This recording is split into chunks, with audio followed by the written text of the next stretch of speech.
మనం BJP Jubilee Hills party office ఈ రోజు అయితే గంగాల దీపక్ గారికి బీజేపీ నుంచి పార్టీ టికెట్ కలపబడిన పరిస్థితి. అసలు ఏం చెప్తారు కార్పొరేటర్, ఎటువంటి కార్యాచరణతో బీజేపీ ఎలక్షన్లో ముందుకెళ్లే ఛాన్స్ ఉందని మాట్లాడదాం. మనతో పాటు మూసాపేట్ కార్పొరేటర్ ఉన్నారు. అన్న చెప్పండి, ఏ విధంగా బీజేపీ ముందుకెళ్లే ఛాన్స్ ఉంది? ఎందుకంటే ఇంతకుముందు మాకు ఇచ్చిన తర్వాత కూడా ఓడిపోయిన పరిస్థితి, మరి ఇప్పుడు ప్రజలు నమ్మే ఛాన్స్ ఉందా? అసలు ఏ రకంగా మీరు ప్రచారంలో ముందుకెళ్ళబోతాం?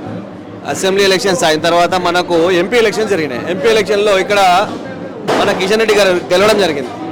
స్పష్టంగా జూబ్లీహిల్స్లో గెలవబోయేది భారతీయ జనతా పార్టీ. ప్రధానమైన పోటీ కాంగ్రెస్కి బీజేపీకి మాత్రమే ఉంది. ఈరోజు బీఆర్ఎస్ 10 సంవత్సరాలు చేసిన తర్వాత ఆ కారు షెడ్డుకు పోయింది. ఇక ఆ సింపతి ఓట్లు ఆ రోజులు పోయినాయి. ఈరోజు జూబ్లీహిల్స్లో అభివృద్ధి కుంటుపడింది. తన సొంత కార్యకర్తలనే కొట్టుకున్నటువంటి పరిస్థితి మనం గతంలో చూసినాం. కాబట్టి ఇక్కడ నేను జూబ్లీహిల్స్ ప్రజలకు ఒకటే విన్నవిస్తున్నా, మీరు కనుక కాంగ్రెస్కి ఓటేస్తే ఆయన ఇంకో సీటు గెలిచి చేసేది ఏం లేదు. ఈయన బీఆర్ఎస్కి ఓటేస్తే ఆ ఓటు వేస్ట్ తప్ప ఒరిగేది ఏం లేదు. కాబట్టి భారతీయ జనతా పార్టీకి ఓటేసి గెలిపిస్తే అభివృద్ధి, సబ్కా సాత్ సబ్కా వికాస్ ఏదైతే కేంద్రం నుంచి వచ్చేటువంటి నిధులతో కూడా ఇక్కడ ఎంపీ ఇక్కడ ఎమ్మెల్యే ఇద్దరు కలిపి కూడా డబుల్ ఇంజన్ అభివృద్ధి జరిగే అవకాశం ఉంది. చేసి చూపిస్తామని. కాంగ్రెస్ పార్టీ అధికారంలో ఉంది కాబట్టి జూబ్లీహిల్స్ పరిధిలో నవీన్ యాదవ్ టికెట్ ఇచ్చిన తర్వాత ఇక్కడ ఏదైతే ఎమ్మెల్యేలు కావచ్చు, ఎంపీలు ప్రతి ఒక్కరు కూడా ఈ పర్యటించే ఛాన్స్ ఉంది. ప్రతి కాలనీలో కావచ్చు, ప్రతి డివిజన్లో. మరి వాళ్ళని ఎలా ఎదుర్కోగలుగుతుంది బీజేపీ? ఎమ్మెల్యేలు వచ్చినా, ఎంపీ సాక్షాత్ సీఎం గారు వచ్చినా కూడా మా కార్యకర్తలు నికాసైన కార్యకర్తలు, వాళ్ళందరూ కష్టంతో పనిచేస్తారు. ఈరోజు నిజాలు చూపిస్తారు. ఈరోజు 6 గ్యారెంటీల పేరుతో మోసం చేసి గద్దెనెక్కినటువంటి కాంగ్రెస్ ప్రభుత్వం రేపు కార్డులు ఇచ్చారుగా. మీరు 6 గ్యారెంటీల కార్డులు ప్రజల దగ్గర పోయి ఆ కార్డులు తీపిచ్చి చూపిస్తాం, మీరు ఇవి మాకు చేస్తేనే మీరు ఓటు అడగాలని చెప్పేసి ప్రజలను చైతన్యపరుస్తాము. ప్రజల నుంచి ఒక ప్రశ్న కాంగ్రెస్ పార్టీకి వేపిస్తాం. తప్పకుండా వాళ్ళ మొహం మీద ఆ కార్డులు పడేసి పూచి భారతీయ జనతా పార్టీ ప్రతి ఇంటికి తిరిగి మా కార్యకర్తలతో తిరిపించి ప్రజల నుంచి ఆ వ్యతిరేకత తీసుకొచ్చే ప్రయత్నం తప్పకుండా చేస్తాం. ఎందుకంటే ఈరోజు 6 గ్యారెంటీలు మోసంతో నువ్వు ఈరోజు గెలిచిర్రు, అవి ఏమైనా అడుగుతాం మేము.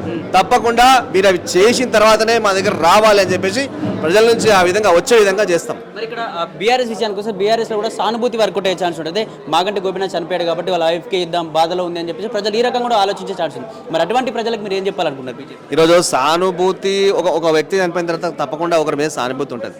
ఆ విషయాన్ని అటు పక్క పెడదాం. ఈ రాజకీయం ఈ రోజుల్లో ఒక సానుభూతి అనేది లేదండి. ఎందుకంటే ఇప్పుడున్నటువంటి పరిస్థితుల్లో అభివృద్ధే ముఖ్యం. కాబట్టి నాకు నల్లాలిలో డ్రైనేజ్ వస్తుంది, నాకు రోడ్లు కరెక్ట్ లేవు, నా కరెంటు చక్కగా లేదు, నా రోడ్లు చిన్న ఇరికి రోడ్లు.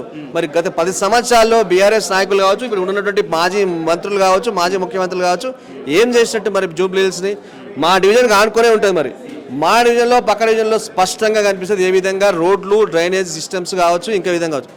నేను కూడా ఒకసారి నా స్వయంగా రోడ్లు బాగా చేయండి అని చెప్పేసి నా సర్కిల్ కానప్పటికీ, నా జ్యుడిషియల్లో లేనప్పటికీ ఒక వినతి పత్రం ఈ న్యూస్ సర్కిల్ ఆఫీస్లో ఇచ్చేయడం జరిగింది. ఇప్పుడు ఆ రోడ్డు కూడా అవడం జరుగుతుంది. అంటే మీరు ఆలోచించాలి అభివృద్ధి ఏ విధంగా కుంటుపడింది. అంటే వాళ్ళ కార్పొరేటర్ కానీ ఇటువంటి వ్యక్తి నేను వచ్చి మరి ఆడ ఇవ్వాల్సి వచ్చిందంటే జూబ్లీహిల్స్ ప్రజల యొక్క పరిస్థితి ఏందో ఒకసారి మీరు ఆలోచించాలి.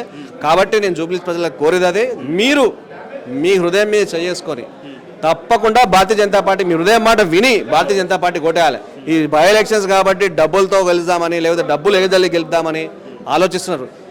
ఈ పోటీ కాంగ్రెస్ బీజేపీ కంటే అనను, ఇది కాంగ్రెస్ కాదు బీజేపీ, ఎంఐఎం వర్సెస్ బీజేపీ పోటీ అని నేను తప్పకుండా అంటాను. కాబట్టి ఈడ ఓడిపోయేది ఎంఐఎం క్యాండిడేటే, పెట్టింది కాంగ్రెస్ అయినా కూడా ఆ క్యాండిడేట్ ఎవరు? MIM candidate. కాబట్టి ఇక్కడ ఉన్నటువంటి ప్రజలందరూ కూడా అవగాహన తెచ్చుకొని మీరు అసలు ఏం జరుగుతుందో ఆలోచించి ఈ జూబ్లీహిల్స్ని కాపాడాలి, దాంతోపాటు ఈ భాగ్యనగరాన్ని కాపాడాలంటే జూబ్లీహిల్స్ ప్రజల చేతిలో ఉందని నేను అంటాను.